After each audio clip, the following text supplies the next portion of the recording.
तो स्वागत है आप सबका हमारे YouTube चैनल MM विद्यापीठ में। हम लोग विद्युत धारा को देख रहे थे, चैप्टर विद्युत क्लास 10th के लिए। अब देखिए इसमें हम लोग अगला टॉपिक आज जो पढ़ने जा रहे हैं ये बहुत ही इंपॉर्टेंट टॉपिक है, बहुत इंपॉर्टेंट। अच्छे से ध्यान से इसको समझिएगा। ओम का लॉ बहुत ही इंपॉर्टेंट टॉपिक है ये क्लास 10th के लिए, बोर्ड एग्जाम के दृष्टिकोण से। ठीक है, तो पूरी तरह से कॉन्सेंट्रेट होकर सिर्फ शरीर मोबाइल के आगे मत बैठाइए, मानसिक रूप से भी वहीं रहिए आप, नहीं तो शरीर बैठा। सबसे पता है ना सबसे तेज आजकल स्पीड किसका है दुनिया में? लाइट का। लाइट को भी फेल कर दिया कौन? इतना सा खोपड़ी में इधर कहीं मन रहता है, लाइट को भी स्पीड को खत्म। पलक झपके कहाँ पहुँच गए? अमेरिका, चांद। समझ में आ रहा है ना? इसको थोड़ा कंट्रोल में रखिए, और भी कहीं पहुँचा देता है। चलिए बिना लेट के हम लोग वीडियो स्टार्ट करते हैं। ओम का नियम अभी आप समझिए नहीं कि हम ओम का नियम समझ रहे हैं। एक पहले एग्जांपल देते हैं, आप इसको पहले अच्छे से समझिए तो ओम का नियम क्लियर हो जाएगा। मान लीजिए ये हमारे पास एक, चाहे तो हम आपको प्रेशर के माध्यम से समझा सकते हैं, ये एयर प्रेशर या वाटर प्रेशर, दोनों में से किसी का एक एग्जाम्पल लेते हैं। चलिए वाटर प्रेशर ही लेते हैं। मान लीजिए ये एक हमारा टैंक है, इसमें वाटर कुछ लेवल तक भरा हुआ है।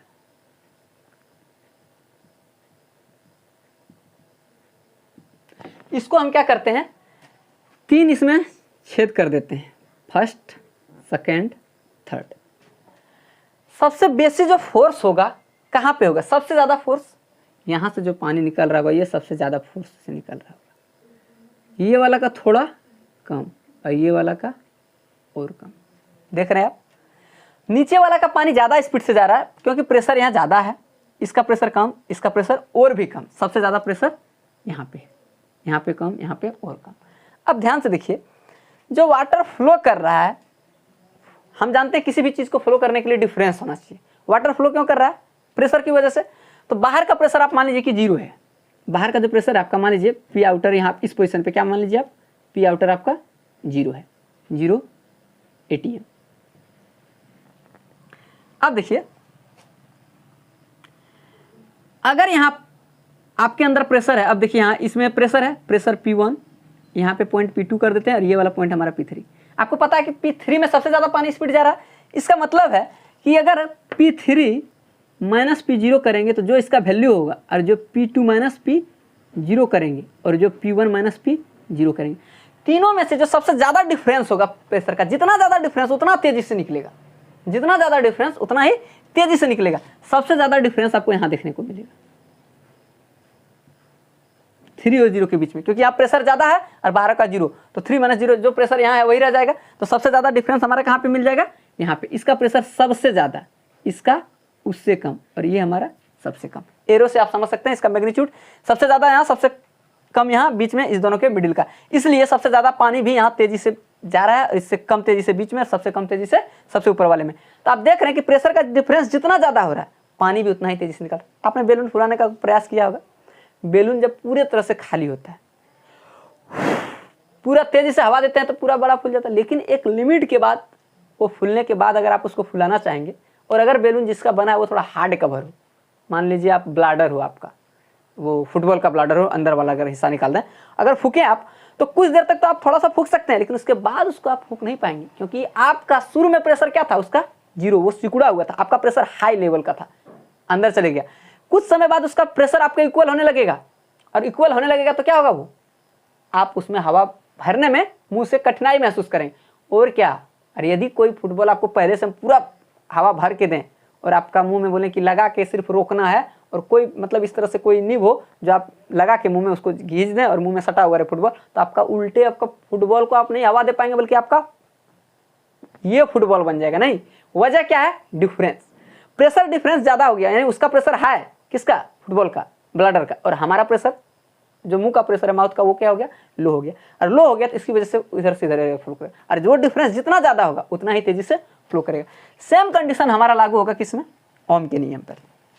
ओम का नियम क्या कहता है? देखिए ओम साहब जो है, इसका क्या कहना है?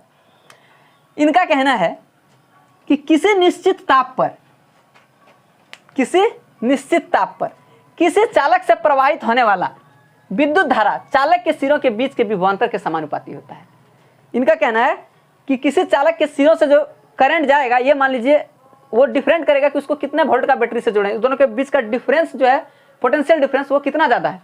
यदि पोटेंशियल डिफरेंस बहुत ज़्यादा होगा तो करंट तेजी से फ्लो करेगा, और कम होगा तो वो करंट धीरे धीरे मतलब कम फ्लो करेगा।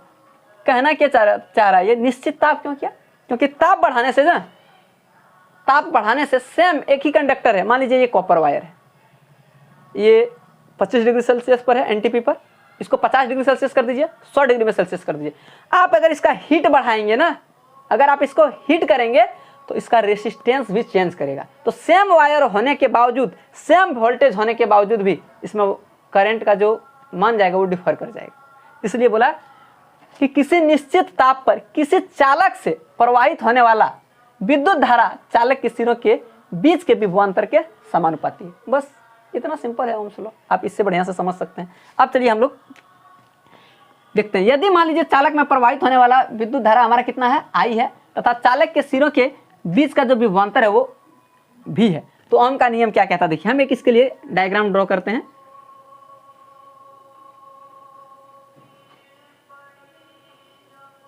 ये हो गया हमारा रेसिस्टेंस, ये हो गया हमारे पास यहाँ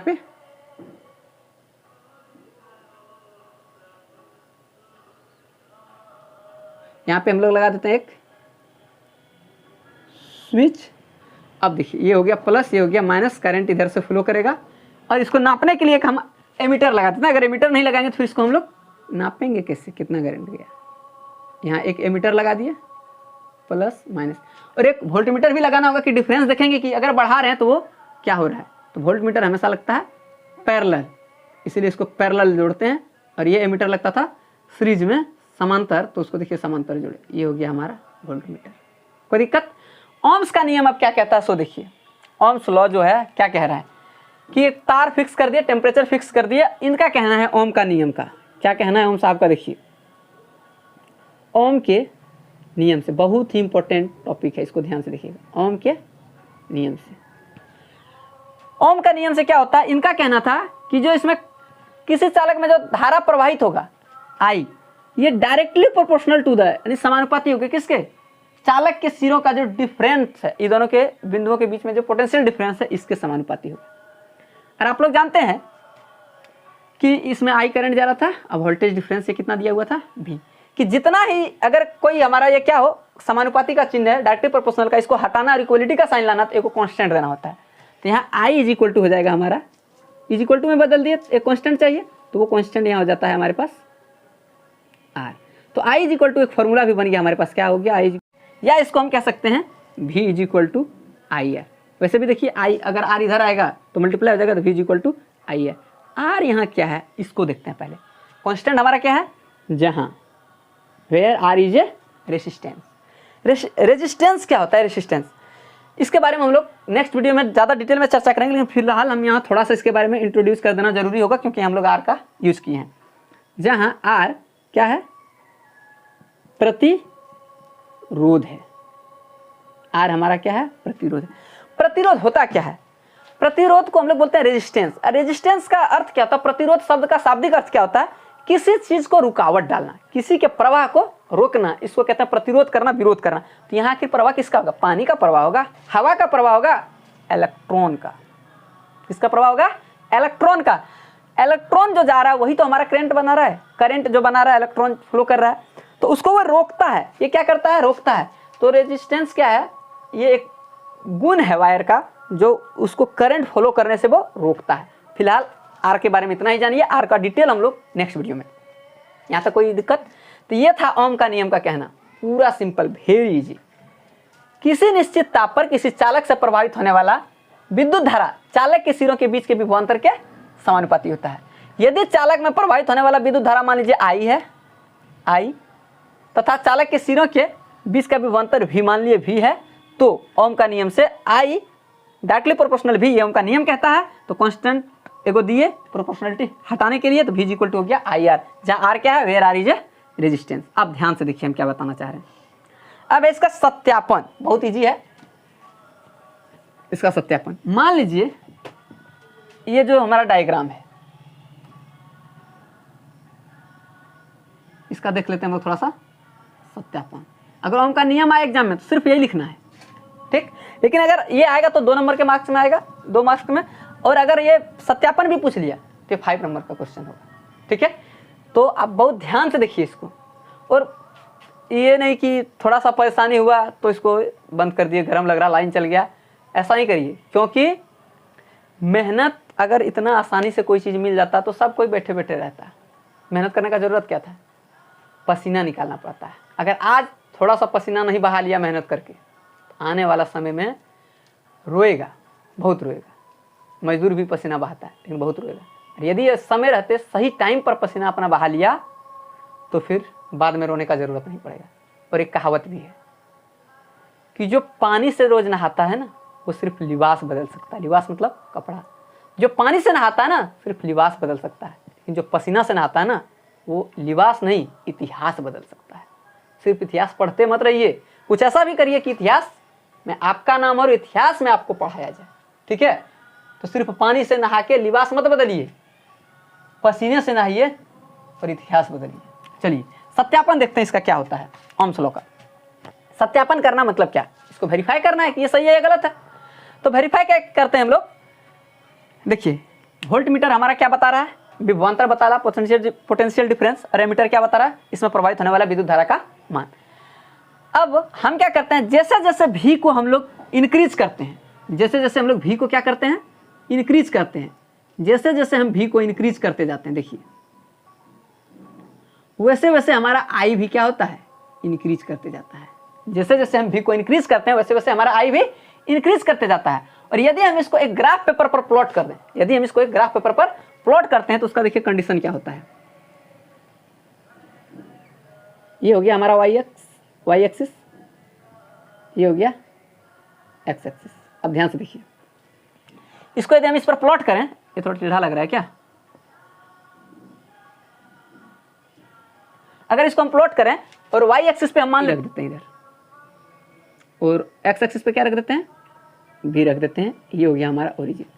और इसका जब हम ग्राफ प्लॉट करते हैं कि हम भी बढ़ा रहे हैं तो आई भी बढ़ रहा है, भी बढ़ा रहे हैं तो आई भी बढ़ रहा है, और जब इसका हम ग्राफ प्लॉट करते हैं तो ग्राफ इसका हमको एक सरल रेखा मिलता है। इसका ग्राफ जो मिलता है कैसा मिलता है? सरल रेखा मिलता है। इसका स्लोप एकदम एक जैसा मिलता है। हर जगह इसका अगर स्लोप आप निकालेंगे तो हर जगह इसका tan थीटा सेम निकलेगा। तो ग्राफ जो सरल रेखा मिला, ये क्या बता रहा है? ये बताता है कि भी और आई में डायरेक्ट का रिलेशन है। जैसे जैसे आप भी इंक्रीज कर रहे हैं, आप देखिए भी को बढ़ा रहे हैं, आई बढ़ा, और भी को बढ़ाए, आई का मान देखिए और इंक्रीज किया, भी को और बढ़ाए और आई का मान और इंक्रीज किया, भी को और बढ़ाए और आई का मान और इंक्रीज किया। और इस हिसाब से इंक्रीज करता है, इस हिसाब से इंक्रीज करता है कि भी बाय आई का अगर आप रेशियो निकालेंगे तो हर बार फिक्स होगा। क्योंकि फॉर्मूला हमारा क्या था, I is equal to, Ohm's law से आया था, I is equal to V by आई।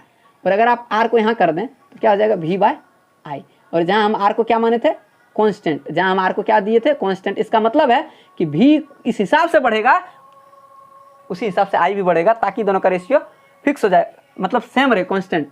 अगर आप भी को करते हैं डबल 2v तो आई भी आपका ऑटोमेटिक 2i हो जाएगा, क्योंकि फिर 2 कट के भी बाई आई आर ही बच सके। मेरा बात समझ में आ रहा है? तो ये था ओम्स का लॉ का सत्यापन। इसमें थोड़ा सा लैंग्वेज लिखना होगा, जिसमें आप लिखेंगे कि हम क्या करते हैं, एक वोल्ट मीटर लेते हैं, एक रेसिस्टर लेते हैं और एक बैटरी लेते हैं। इसको जब कनेक्ट कर देते हैं, जोड़ देते हैं, वोल्ट मीटर हमारा विभवांतर बताता है, पोटेंशियल डिफरेंस, एमीटर हमारा विद्युत धारा बताता है। और जैसे जैसे हम लोग वोल्टेज को बढ़ाते हैं तो देखते हैं क्रमशः हमारा आई का भी मान बढ़ते जाता है। और जब हम आई को वाई एक्सिस पर और भी को एक्स एक्सिस पर रख के एक ग्राफ को खींचते हैं तो ग्राफ हमारा एक कैसा मिलता है, ये स्लोप मिलता है एक, कि जब ये दोनों के बीच का ग्राफ खींचे आई और भी के बीच, तो ये ग्राफ हमको कैसा मिला, ये ग्राफ हमको एक मिल गया सरल रेखा, जो यह बताता है कि आई और भी में हमारा कैसा रिलेशन है, समानुपात का, यानी डायरेक्टली प्रोपोर्शनल का। तो ये था हमारा ओम्स लॉ और ये था हमारा ओम्स लॉ का वेरीफाई हुआ, यानी सत्यापन हो गया। तो ये बहुत ही इंपॉर्टेंट टॉपिक है एग्जाम के दृष्टिकोण से, और इसको आप लोग अच्छे से कॉन्सेंट्रेट होकर देखेंगे तो दिक्कत नहीं होगा, आसानी से समझ में आएगा। और ये मत सोचिए कि एक बार देखिए वीडियो कैजुअली ऐसे ही देख लिए फॉर्मेलिटी, फिर दोबारा एक बार आराम से देखेंगे, नोट्स बनाएंगे, इतना समय नहीं है। क्योंकि लड़का सब जो है, आप 2 घंटा 3 घंटा समझ रहे पढ़ के, आपको पता है कि जो आपके साथ कंपटीशन करने आएगा आगे आके कितना मेहनत कर रहा है, तो आपको उसके साथ खड़ा होना। तो ये नहीं कि हम फिर दोबारा वीडियो देखेंगे, ऐसा कॉन्सेंट्रेट होकर देखना है कि एक बार देख लिए तो देख लिए, दोबारा घर जाके या दोबारा इससे हटेंगे मोबाइल से हम तो कोई नया टॉपिक पढ़ेंगे, ये नहीं कि बार बार इसी को देखते रहेंगे। ठीक है, मिलते हैं नेक्स्ट वीडियो में। Thank you.